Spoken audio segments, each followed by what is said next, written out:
नमस्कार, देवभूमि समाचार में स्वागत है आपका। मैं हूं आपके साथ प्रियंका मिश्रा। बुलेटिन की करेंगे शुरुआत। चार धाम महापंचायत के तहत चारों धामों के तीर्थ पुरोहितों ने मुख्यमंत्री पुष्कर सिंह धामी से मुलाकात कर चारों धामों के नामों पर अब कोई धाम नहीं बनाए जाने और ट्रस्ट का नाम भी नहीं बनाए जाने को लेकर आभार व्यक्त किया है। साथ ही कई सुझाव चार धाम यात्रा को लेकर महापंचायत के द्वारा दिए गए हैं। मुख्यमंत्री पुष्कर सिंह धामी का कहना है कि चार धाम यात्रा को बेहतर करने के लिए जो भी सुझाव तीर्थ पुरोहितों के द्वारा दिए गए हैं उन पर अमल करते हुए उन्हें लागू किया जाएगा। जितने भी, चूंकि हमारे जो भी धाम हैं, चारों धामों में इस बार जिस प्रकार से यात्रा के शुरुआती दिनों में अत्यधिक दबाव यात्रियों का रहा है, तीर्थयात्रियों का रहा है, उस दबाव के कारण से या उन दिनों को देखते हुए एक बात ध्यान में आई है और सब लोगों के सुझाव भी आए हैं, होटल संचालकों के, ढाबा वालों के, टैक्सी वालों के, तीर्थ पुरोहितों के, पंडा समाज के, पुरोहित समाज के लोगों का, कि आसपास के क्षेत्रों में अन्य स्थान भी हम विकसित करें, जिससे कि जो धामों पर आने वाली संख्या है वो अगर अत्यधिक वहाँ पर दबाव होता है तो अन्य धामों में भी, धामों के आसपास भी चले जाएंगे, तो निश्चित रूप से जनसंख्या जो आने वाली है वो थोड़ा एक अनुपात में दर्शन कर पाएगी और किसी को कोई परेशानी नहीं होगी।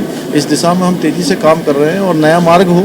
इसी प्रकार से यमुनोत्री में जाने के लिए भी, चूँकि अधिकतम कैपेसिटी जो अभी तक है 8,000 की है, 6,000-8,000 के बीच, वो कैपेसिटी भी दुगनी हो सकती है। उसके लिए आने का मार्ग अलग और जाने का मार्ग अलग बनाते हैं। इसी प्रकार से केदार धाम जाने का मार्ग भी जो है हमारी आने वाले समय के जो हमारे प्रस्ताव। ऋषिकेश से बड़ी खबर। कांग्रेस की केदारनाथ प्रतिष्ठा रक्षा पद यात्रा का दूसरा दिन आज ऋषिकेश में कार्यकर्ताओं ने किया स्वागत। कांग्रेस प्रदेश अध्यक्ष करण माहरा कर रहे हैं यात्रा की अगुवाई। तो ऋषिकेश से इस वक्त की अहम जानकारी। कांग्रेस प्रदेश अध्यक्ष करण माहरा यात्रा की कर रहे हैं अगुवाई। करण माहरा की अगुवाई में चल रही है कांग्रेस की पैदल यात्रा। कांग्रेस की केदारनाथ प्रतिष्ठा पद यात्रा का दूसरा दिन ऋषिकेश में कार्यकर्ताओं ने किया जोरदार स्वागत। कांग्रेस की केदारनाथ प्रतिष्ठा रक्षा पद यात्रा का दूसरा दिन आज ऋषिकेश में कार्यकर्ताओं ने किया यात्रा का स्वागत। करण माहरा कर रहे हैं यात्रा की अगुवाई। तो तस्वीरें आप देख पा रहे हैं। कांग्रेस नेता करण माहरा की अगुवाई में कांग्रेस की पैदल यात्रा आगे बढ़ रही है, अलग अलग जगहों से होते हुए गुजर। और इसी खबर पर हमारे साथ देहरादून से संवाददाता अभय कैथुरा लाइव जुड़ चुके हैं। जी अभय, जिस तरह से कांग्रेस की पदयात्रा का दूसरा दिन आज है, करण माहरा की अगुवाई में ये यात्रा हो रही है, कहां पहुंच रही है और क्या कुछ प्रतिक्रिया देखने को मिल रही है? देखिए, कांग्रेस की केदारनाथ प्रतिष्ठा रक्षा पद यात्रा जो है उसका आज दूसरा दिन है। कांग्रेस प्रदेश अध्यक्ष करण माहरा की अगुवाई में ये पदयात्रा यहाँ पर चल रही है। सबसे बड़ी बात यह है कि इस पदयात्रा में जिस प्रकार से कांग्रेस के नेता एकजुट होकर दिख रहे हैं, जनता के बीच में ये कह सकते हैं कि सड़कों पर पैदल चलने का वो काम यहाँ पर कर रहे हैं, तो वो सीधे तौर पर कांग्रेस के लिए शुभ संकेत है और सत्ताधारी दल भाजपा के लिए बड़ा चिंता का विषय कहा जा सकता है, क्योंकि कांग्रेस की ये पदयात्रा कई मायनों में उत्तराखंड के भीतर कांग्रेस के लिए संजीवनी प्रदान करने वाली कही जा सकती है। क्योंकि मंगलौर और बद्रीनाथ उपचुनाव में जो कांग्रेस को जीत मिली थी, वो जीत कांग्रेस के लिए किसी संजीवनी से कम नहीं थी। और उसके बाद जिस प्रकार से केदारनाथ धाम को लेकर कांग्रेस के नेता सड़कों पर उतरकर पैदल यात्रा कर रहे हैं, वो सीधे तौर पर बीजेपी के लिए बड़ा चिंता का विषय कहा जा सकता है। क्योंकि बीजेपी को अब तक ये कहा जा सकता था कि वो धर्म के नाम की जो सियासत करती थी, सनातन धर्म के लोगों को एक साथ जोड़ने का काम करती थी, अब उस पर कांग्रेस ने भी उसी राह पर चलना शुरू कर दिया है। तो सीधे तौर पर यह कहा जा सकता है कि इस यात्रा में जनता का पूरा समर्थन कांग्रेस को मिलता हुआ नजर आ रहा है। जिस प्रकार से कांग्रेस के नेता इस यात्रा में जनता को जागरूक करने का काम कर रहे हैं, तो ये समझा जा सकता है कि बीजेपी के लिए खतरे की घंटी बजनी शुरू हो चुकी है। क्योंकि आने वाले दिनों में केदारनाथ विधानसभा का उपचुनाव होना है, तो ऐसे में निकाय चुनाव से पहले कांग्रेस की पदयात्रा कांग्रेस के लिए भी सही है और निकाय चुनाव में कांग्रेस के संगठन को मजबूती देने वाली कही जा सकती है। और आने वाले दिनों में कहा जा सकता है कि कांग्रेस इसी एकजुटता के साथ सत्ताधारी दल का मुकाबला करते हुए भी नजर आएगी। जी बिल्कुल। तो जिस तरह से कांग्रेस के द्वारा पदयात्रा के माध्यम से आगे बढ़ने की कोशिश की जा रही है और यात्रा को बेहद समर्थन भी मिल रहा है, भारतीय जनता पार्टी के लिए अब ये उपचुनाव कितना कठिन होने वाला है?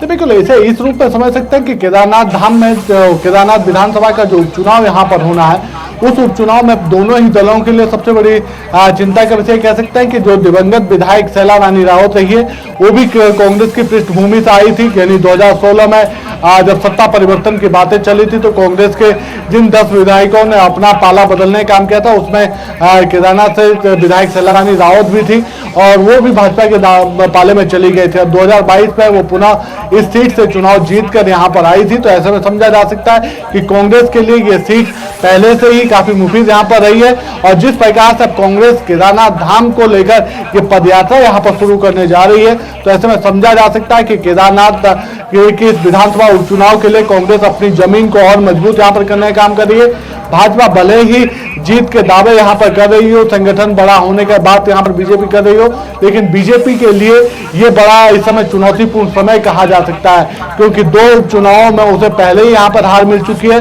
और ये उत्तराखंड के इतिहास में भी 10 सालों के पिछले राजनीतिक इतिहास में भी कहा जा सकता है कि बीजेपी को हराने का काम यहाँ पर कांग्रेस ने किया है क्योंकि अभी तक ये जिस प्रकार से बीजेपी अपना जीत का विजय रथ आगे बढ़ाते नजर आ रही थी वो मंगलौर और बद्रीनाथ दोनों जगहों पर थमता हुआ नजर आया। अब ऐसे में केदारनाथ विधानसभा का उपचुनाव होना और कांग्रेस की पद यात्रा सीधे तौर पर जनता को साथ जोड़ने वाली होगी तो बीजेपी के लिए बड़ी चुनौती होगी कि किस प्रकार से विपक्ष के सवालों का जवाब यहाँ पर दिया जाए और जनता को कैसे समझाने का काम किया जाए कि जो धाम के नाम पर जो सियासत चल रही है उसमें बीजेपी का कोई हस्तक्षेप या बीजेपी का कोई रोल नहीं है। जी बिल्कुल। तो जिस तरह से दोनों ही उपचुनाव में इससे पहले कांग्रेस को जीत मिली है और अब पदयात्रा कांग्रेस के द्वारा निकाली जा रही है, जाहिर सी बात है कांग्रेस का जोश इस समय हाई नजर आ रहा है। और भारतीय जनता पार्टी की अगर बात करें तो कांग्रेस की इस रणनीति के बाद आने वाले समय में अब आगे की रणनीति पर बीजेपी को भी काम करना होगा अगर उपचुनाव में जीत दर्ज करना चाहती है भारतीय जनता पार्टी। तो देखिए सबसे बड़ी बात यह है कि बीजेपी हो या कांग्रेस हो दोनों ही अब इस सीट पर अपने लिए जिताऊ कैंडिडेटों की तलाश करने का काम यहां पर शुरू कर देगी। भले ही ये कह सकते हैं कि जो पूर्व में यहां से विधायक रहे चाहे कांग्रेस के मनोज रावत रहे या बीजेपी की आशा नौटियाल यहां पर विधायक रही हो, लेकिन इस बार जनता अपने ऐसे जनप्रतिनिधित्व चुनना चाहती है जो उनके बीच में रहने वाला हो, उनके साथ उनके सुख दुख में रहने वाला हो। क्योंकि अभी तक इस सीट पर कहा जा सकता है कि जो भी विधायक यहाँ पर रहे वो सीधे तौर पर केदारनाथ से पलायन करने के बाद नीचे शहरों की तरफ उनका रुख यहाँ पर ज्यादा रहा। तो ऐसे में इस बार का ये विधानसभा का जो उपचुनाव केदारनाथ का होगा ये बड़ा रोचक और दिलचस्प रहने वाला होगा। इसलिए दोनों ही दल अभी से ही अपनी जमीन को मजबूत करने का काम यहाँ पर कर रहे हैं। तो ये कहा जा सकता है कि कांग्रेस की इस केदारनाथ यात्रा से पहले ही जिस प्रकार से मुख्यमंत्री पुष्कर सिंह धामी कल सुबह ही केदारनाथ धाम में पहुंचे थे, तीर्थ पुरोहितों से उन्होंने बातचीत वहां पर करी, विकास के कार्यों को लेकर, पुनर्निर्माण के कार्यों को लेकर जिस प्रकार से उन्होंने तीर्थ पुरोहितों और पंडा समाजों से सुझाव वहां पर मांगे, तो सीधे तौर पर समझा जा सकता है कि केदारनाथ विधानसभा के उपचुनाव के लिए पहले से ही बीजेपी ने भी अब अपनी कमर कसनी शुरू कर दी है ताकि समय रहते हुए हर चीज को मजबूती के साथ यहाँ पर उतारा जा सके और जब चुनाव की तिथियों का ऐलान यहाँ पर हो तो उसे बड़े मार्जिन से जीतने का काम यहाँ पर किया जा सके। लेकिन विपक्ष के नेता इस समय कह सकते हैं कि बीजेपी के लिए चिंता के विषय इसलिए भी अब इस बार ये यात्रा हो सकती है क्योंकि अभी तक कांग्रेस जो अलग अलग गुटों में बटी हुई नजर आती थी वो इस पदयात्रा में एक साथ होती हुई नजर यहाँ पर दिख रही है। और जिस प्रकार से कांग्रेस के नेता कल हरिद्वार से लेकर ऋषिकेश तक की इस यात्रा में एक साथ पैदल मार्ग पर यहाँ पर रहे हैं और आने वाले दिनों में अभय इस तमाम जानकारी के लिए बहुत बहुत शुक्रिया आपका।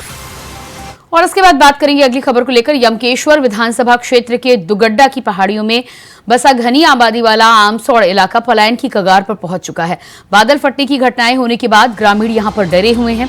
इस बरसात में भी आमसौड़ के सामने की पहाड़ी में भारी भूस्खलन हुआ जिससे पूरे गांव में चारों ओर अफरा तफरी मच गई। भूस्खलन के साथ ही आए मलबे में कई मकान दब गए हैं। ग्रामीणों को रातों रात अपने घर को छोड़कर दूसरे गांव जाना पड़ा है। अभी तक 1 दर्जन से ज्यादा परिवार पलायन कर चुके हैं तो वहीं खतरा भी टला नहीं है। बरसात के साथ ही गांव से लगी पहाड़ी से बोल्डर गिरने लगते हैं जिससे जान माल का खतरा बना रहता है। ग्रामीणों ने प्रशासन से मदद की गुहार लगाई है लेकिन अभी तक सरकार से कोई मदद ग्रामीणों को नहीं मिली है। और इसी खबर पर हमारे साथ कोटद्वार से संवाददाता अंजना गोयल लाइव जुड़ चुकी हैं। जी अंजना, जिस तरह से तस्वीरें हम देख पा रहे हैं 1 दर्जन से अधिक परिवार यहां पर पलायन कर चुके हैं, क्या कुछ स्थिति है? और बात यह भी निकलकर सामने आ रही कि सरकार के द्वारा अभी तक कोई मदद इन ग्रामीणों तक नहीं पहुंची है। जिस तरह से आमतौर के पास लगातार बादल फटने की हो रही है जिससे विभाग ग्रामीण बहुत दहशत में है और उसको वो सारी रात खौफ के साए में बैठे हुए यही इंतजार करते हैं कि यहाँ कोई हादसा ना हो और अपनी जान माल को हम किस तरह से बचाएंगे।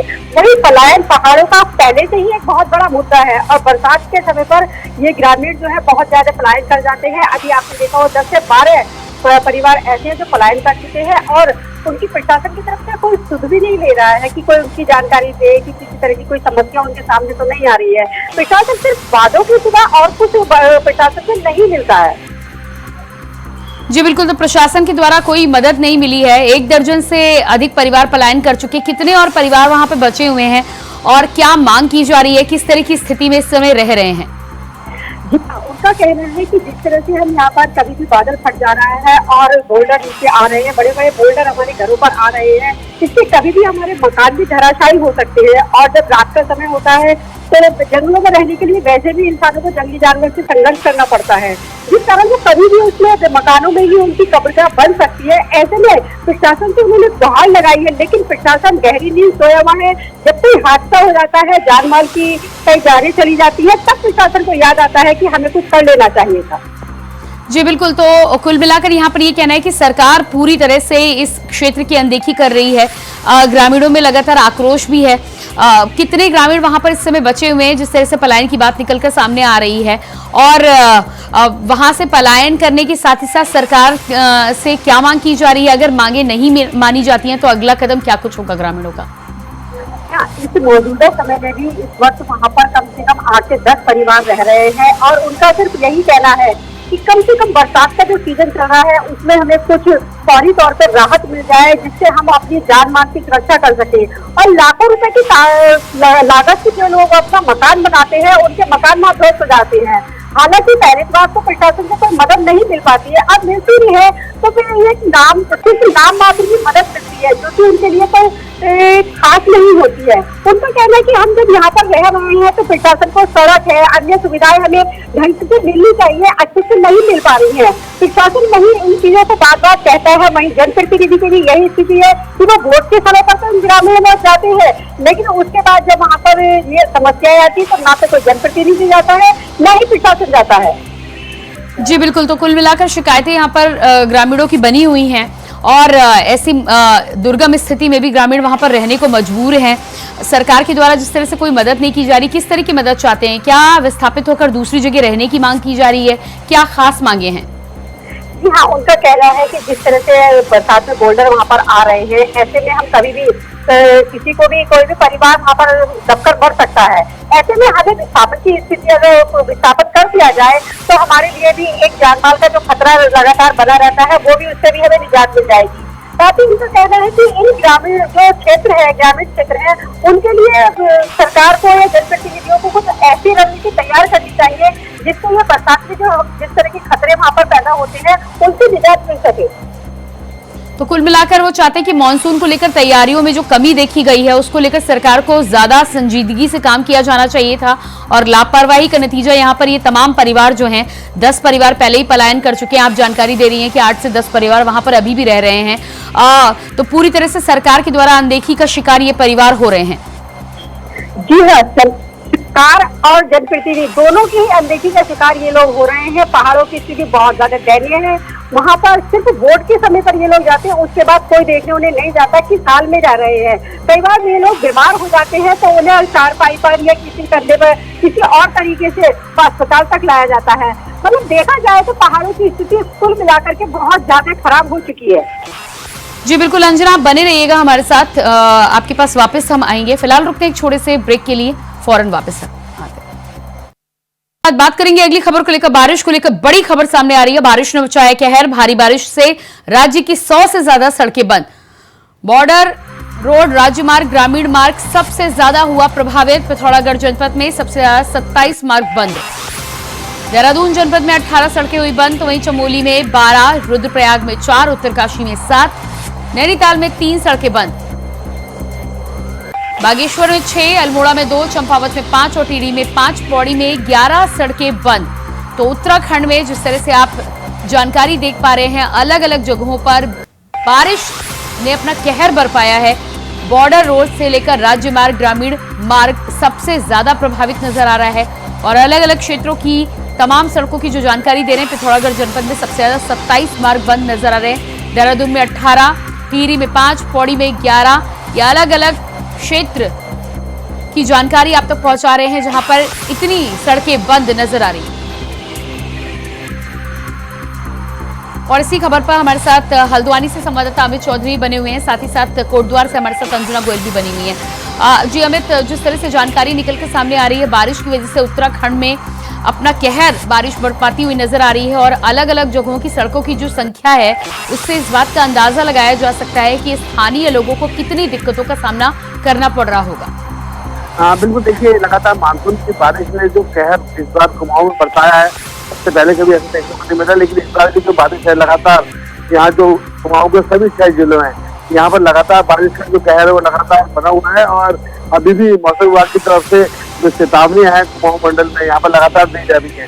अभी नैनीताल जिले की बात करें, पिथौरागढ़ जिले की बात करें, जो पहाड़ी इलाके हैं कुमाऊं के, उधम सिंह नगर को छोड़ के, तो वहाँ सभी जगह लगातार मौसम विभाग की तरफ से चेतावनी लगातार जारी हो रही है। और जो यहाँ पर हालात है वो जो है अब उभरते नजर आ रहे हैं। और साथ ही जो संवेदनशील एरिया चिन्हित किए गए थे प्रशासन की तरफ से अपने जिलों में, वहाँ पर हालांकि जो खबरें आ रही है रोड लगातार बाधित है और रास्ते बंद है, लगातार जो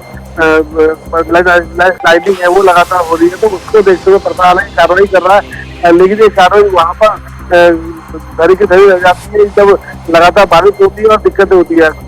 गढ़वाल मंडल के अलावा कुमाऊं मंडल में लगातार बारिश का दौर बना हुआ है। नैनीताल जिले में अभी 2 सड़कें यहाँ पर जो है वो बंद है, हालांकि ये संख्या ज्यादा थी, लेकिन प्रशासन की मुस्तैदी के चलते लगातार काम के चलते यहाँ पर जो कार्रवाई को लगातार की जा रही है, इससे सड़कें लगातार ठीक की जा रही है।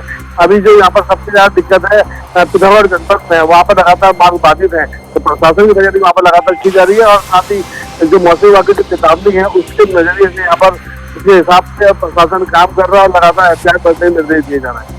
जी बिल्कुल, अंजना भी हमारे साथ कोटद्वार से बनी हुई है। जी अंजना, जिस तरह से अलग अलग जगहों पर मार्ग बंद नजर आ रहे हैं, लोगों को खासी दिक्कतों का सामना करना पड़ रहा है, आपके क्षेत्र की बात करें तो क्या ताजा हालात है? लगातार बारिश हो रही है और बारिश कभी भी किसी भी समय हो जा रही है। हालांकि इस टाइम धूप निकली हुई है कोटद्वार में, लेकिन जब बारिश होती है तो सड़कें एकदम बंद हो जाती हैं।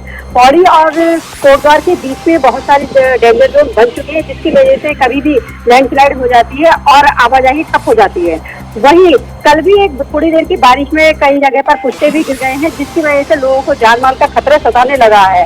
उनका बार बार यही कहना है कि सिर्फ प्रशासन के दावे क्यों फेल होते हैं, वो सिर्फ दावे करके क्यों रह जाते हैं, क्यों नहीं उन चीजों से निपटने के लिए पहले ही ऐसी रणनीति तैयार की जाती है जिससे स्थानीय जनता को राहत मिल सके।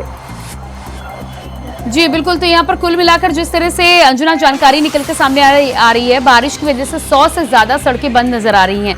साफ तौर पर मानसून को लेकर तैयारियों की बात तो बहुत की जाती है, लेकिन धरातल पर कुछ भी नजर नहीं आता और हर बार स्थानीय लोगों को परेशानी और दिक्कतों का सामना करना पड़ता है। जिस तरह से कोटद्वार में 2017 से लगातार आपदा आ रही है, उसके बाद से प्रशासन को शायद जाग जाना चाहिए था।